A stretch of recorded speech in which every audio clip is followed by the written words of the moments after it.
Here they come. The Eagles bring the house. Young throws, and guess who? Blitz from Philadelphia. Young leaves it for Legette, who lunges out and tumbles down. It's ruled incomplete by the near side official. Do the Carolina Panthers have a bigger need at wide receiver than we all thought? And also, we have an update on Jonathan Brooks' injury that he sustained on Sunday against the Philadelphia Eagles that we're going to go over in today's video. But before we head into that, make sure to like, subscribe, turn on post notifications. I'm dropping consistent Panthers content for you guys for the rest of the season as we try to finish the season strong, looking competitive, and win a couple more games for heading into the draft, for agency. All that talk is going to be coming soon. So if you guys are new, make sure to subscribe for me, like, and also share because we're at 320 right now. We're trying to grow as quickly as possible.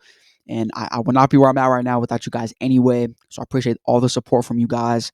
And with that being said, let's head right into it. All right. First things first, before we head into the main topic, which is the receiver position I want to talk about today, Jonathan Brooks, second-round pick in last year's draft, in my opinion, was the most talented player that we drafted on draft night after we finished the entire draft. After day 3, I said Jonathan Brooks was my favorite draft pick. I thought he had the most potential.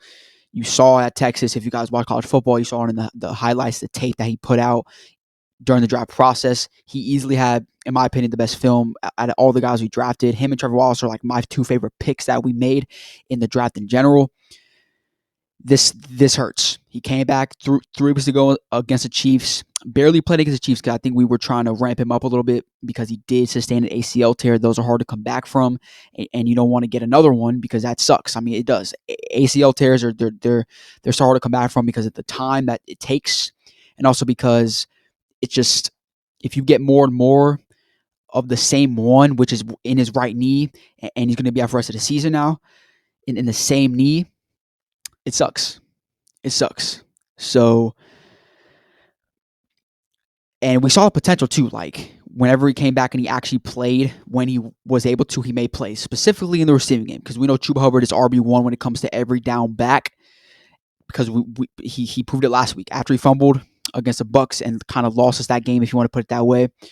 He came back this week and did his thing against the Eagles and was a big part why we had a chance in the game in the fourth quarter, if we're being serious. So we know he's going to be the every down back for us currently, even if Jonathan Brooks was healthy. But we saw the potential in his receiving game, which is honestly why we took him in the second round, because he's very elusive in the running game, but he also can provide stuff in the passing game. So it sucks and it hurts. But listen, I hope he's good. Every Panther fan needs to hope he's going to be good and fine, and he makes his recovery good and doesn't happen again. Because listen, if he could be healthy, him and Chuba Hubbard is going to be a nasty 1-2 punch in the future. I promise you that. It's going to be a nasty 1-2 punch with him and Chuba Hubbard in the backfield. No matter how you run it at the end of the day. Like, you can have Jonathan Brooks as like the Jahmyr Gibbs and Chuba Hubbard as the David Montgomery type stuff. Like, there's a bunch of stuff I'm envisioning with this 2-back system that you can run, but you got to be healthy. Got to be healthy. So I hope for a speedy recovery for Jonathan Brooks, as we all should, because this man's super talented, and it would be a blessing for him to be on the field with Chuba Hubbard at the same time and really see that potential blossom with that 2-back system that we are going to run. Okay. Enough of Jonathan Brooks talk. Let's head into the main topic that I want to touch on today, which is wide receiver. Xavier Legette has been getting a lot of heat lately on Twitter and in the Panthers community after the loss yesterday to the Eagles. Hey, for good reason. Listen, he dropped the game with a touchdown, but he's a rookie. All right. I kind of want to touch on that for a little bit. Also, it's like people are overreacting. I hate. I'm going to say this right now. I absolutely hate and demise when Panther fans, I've done it too, but I'm trying to learn how to stop doing it, overreact to everything. Whenever we started as bad as we did, everybody was calling for Dave Canales' head. Is he even a good coach? Is he even a good coach? And we do it with players, coaches, everybody. Can we take a break and relax? Xavier Legette has done a lot more as a rookie than Jonathan Mingo did. Last year, Jonathan Mingo had 0 touchdowns, did nothing as a receiver. So there was a reason why I can understand why you are not going to, be excited about him and have any hope. But XL, the only thing he has is dropping problems. I understand a lot of the drops are in big time moments. The touchdown pass to win the game against the Eagles, there was a deep ball against the Chiefs that he had on the sideline in his hands that he just dropped. Listen, he has drops and it's a problem. He's a rookie. Okay, he's a rookie. He has almost 500 yards on the year as a rookie. He's gonna end the season with 600 yards, maybe 650 if he ends the season right. That's a solid rookie season for a receiver that everybody talks down upon. I understand these are big time passes that you gotta make, and it's happened so much this year that you would hope he's tapped into it mentally and figured it out. But it's a problem, so he has to figure it out as a first year player in the NFL. He has to figure it out. But we're not going to go calling for this dude's head and saying this guy sucks, bench him. Why? I want to know why. I just do, because if you bench him, who do you have? Are you gonna just run with Devin Tompkins as your fourth receiver at that point every single snap? No, you're not. You can't do that. XL is right now the number 2 receiver on this team. Like in terms of talent wise, he is. It's Adam Thielen, XL, Jalen Coker when healthy, David Moore, and then JT at tight end. But you can't bench your rookie receiver for making mistakes. You can't do it. You can't do it.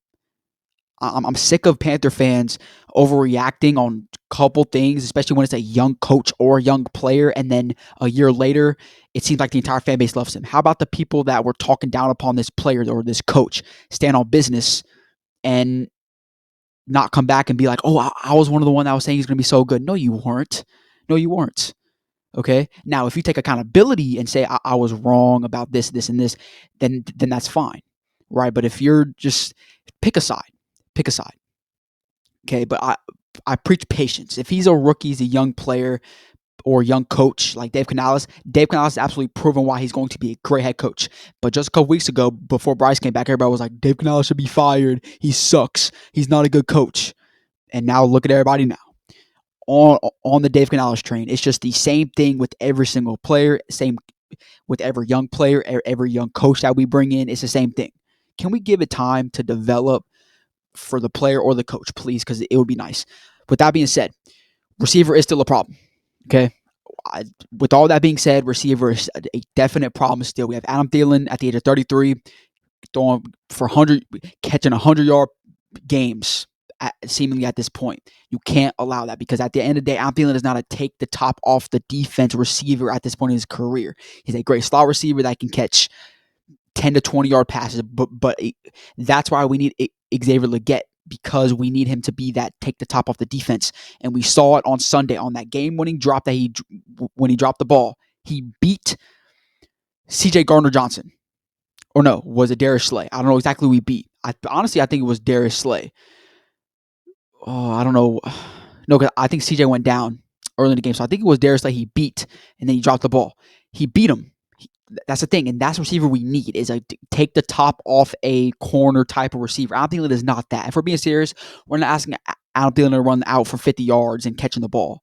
Like, we're not asking him. We're asking him to take nice 5 to 10 yard completions, run after the catch type passes, but we need XL to be the one to be able to take the top off defenses at this point.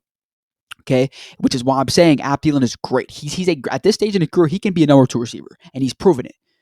Right? You need to find your number 1 receiver on the outside, and then your number 2 receiver, Adam Thielen, in the slot, and you're set, because you see Bryce Young is absolutely cooking with this limited receiver core that he has. He has Adam Thielen, who is still great, but then he has a bunch of rookies with XL, Jalen Coker, Jatavion Sanders, and David Moore, who has done a little bit at that 4th receiver spot when he's needed to step in. But other than that, like, this is not a astonishing receiving core that you're looking at the end of the day. It's not. It's not a receiver core you look at and you're just like, oh my gosh, this is, man, every quarterback should do good with this receiving core. No, I'm being serious. Like, great quarterbacks are going to be able to produce with this receiving core.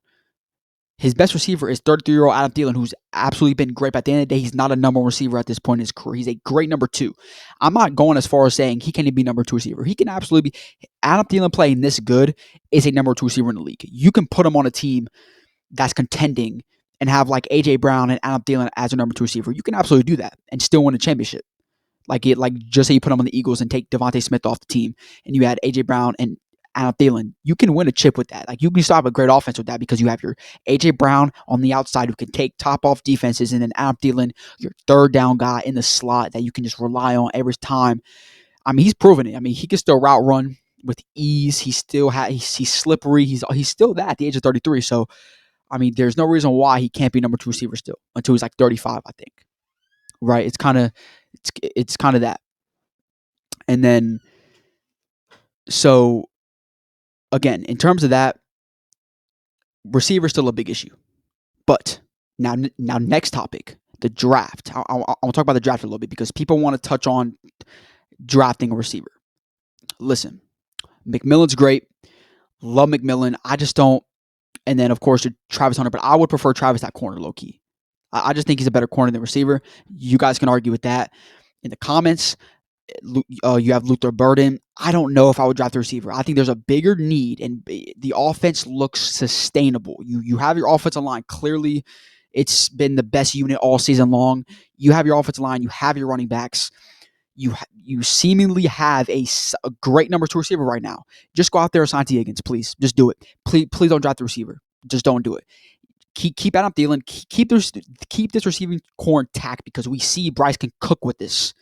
And literally just add on a T. Higgins to the outside, and you have your take the top receiver kind of player. And go out there and draft James Pierce, Abdul Carter, Mason Graham. That's it. That is the blueprint of this offseason right there. You don't need to do anything.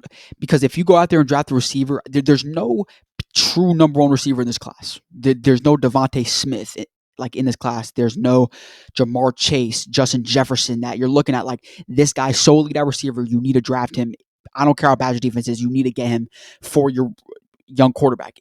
Now, the good thing about free agency being first, if you don't get a receiver or like a number 1 type receiver that you can rely on, like a Deontay Johnson maybe, that you can go in the offseason saying maybe it can be a number 1, then I will be more willing to. But right now, I would prefer the route of spend the money at receiver and go draft defense. I would. Because I think it's harder to find a number 1 pass rusher than it is to find a receiver in terms of in the draft. So you need to take more shots at that. I just would rather throw more money at a receiver than throw it at an edge rusher because we see with Brian Burns. The Giants do $30 million at him just for him to have 7 sacks this season. I just what I would rather do. I would just much rather be the team to throw money at a receiver, a proven receiver, especially when Bryce playing is good, and then just go out there and draft the Abdul Carter, James Pierce, Mason Graham, and just add to that defense, bro. Just add to the defense there. And you have like a lot of picks. You have like 7-8 picks this year. So you can take more shots at it. Right? Then receiver, that first round pick you have to hit on. And I just think there's more talent on the defense right now than there is offensively in the draft in the first round. Me personally, I'm taking Mason Graham over any receiver in this draft. For sure. I'm buffing up that D-line with Derrick Brown and Mason Graham before I'm adding McMillan or Luther Burden or Travis Hunter at receiver. I'm definitely doing that. Just me personally, right? But listen, these games are proving that receiver is a problem. But one thing that isn't a problem, quarterback, because Bryce Young is QB1 for the future of this team. Book it. It's done. He's quarterback 1, baby. It's gone. It's done. But listen, you have to figure out a way to get off the hump. I don't want to go to next season with the same receiving core. You have to figure out a way to get this dude a receiver 1 because it's over for the league if you do. Stop going into seasons with your young quarterback saying, just work with it.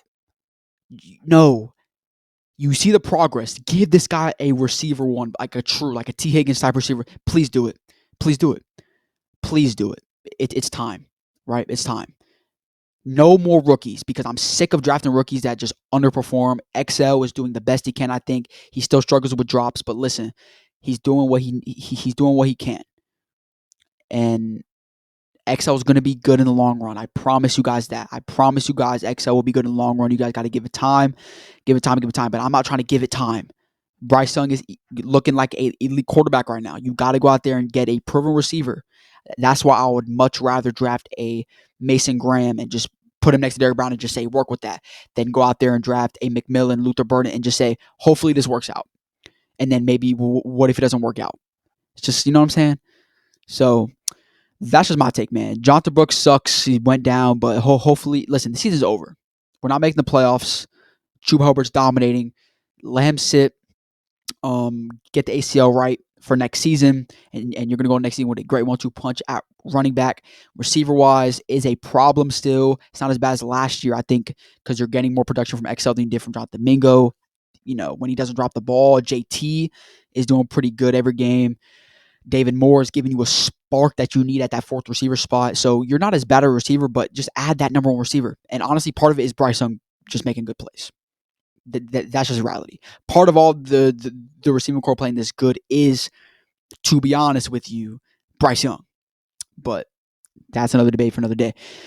If you guys enjoyed the video, make sure to like, subscribe, turn on notifications, because again, I drop videos consistently. I go live consistently every single week. And if you guys enjoy that content from a Panthers channel, make sure you subscribe to me for me. I'll greatly appreciate it for you guys. And if you guys enjoyed the video, again, just like, subscribe, share with other people as well. And we're on the road to 400, man. We're about 80 away. We're trying to get there as quickly as possible. I would not be here without you guys in general. So I appreciate and love all you guys, Panther Nation. We're trying to continue to grow as much as possible. And I'll see you guys next video. Peace.